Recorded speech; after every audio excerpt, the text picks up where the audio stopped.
Good morning guys! So today is December 1, 2023. So maaga tayong nagising guys dahil ipinagluto ko ng almusal yung aking bayaw na paalis ngayong araw pabalik ng Saudi Arabia guys.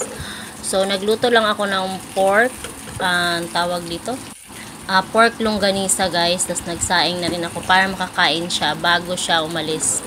So gumising ako ng 4:30. So 5:30 kami aalis guys. So pagkaluto ng sinaing, so habang ako ay nagluluto pala, siya ay naliligo na. A few moments later. So ayan guys, at 5:30 na guys, naka-ready na si Bukno, yung aking bayaw, at nagyakapan na ang magkuya guys dahil 2 years na naman na bago ulit magkita-kita guys. So hindi naman gaano nakakalungkot dahil may video call naman na ngayon. So ayan, tuwang-tuwa.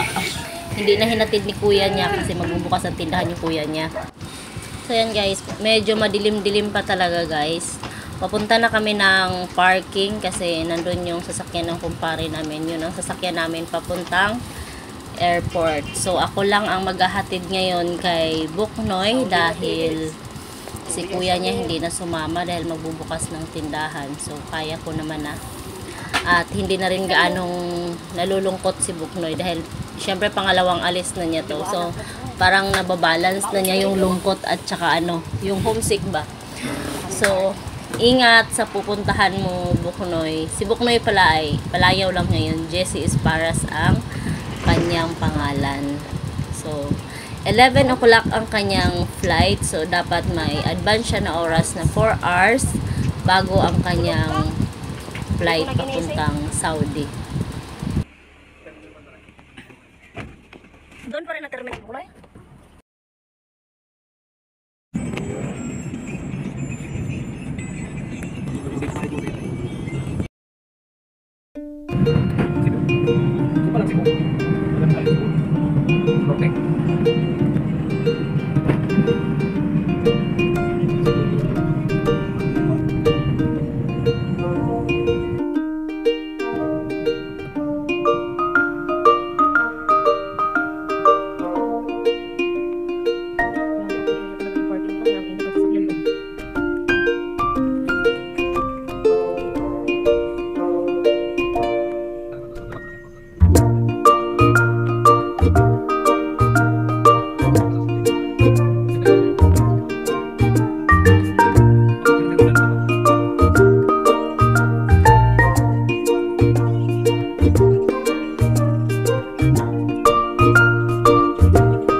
So ayan guys, na-drop na namin sa airport yung aking bayaw. Pauwi na kami ngayon at iniwanan ko si Bunso sa bahay kasama yung ate niya. Pero yung ate niya may pasok kasi yun ng alas 8 kaya hindi na kami nagtagal.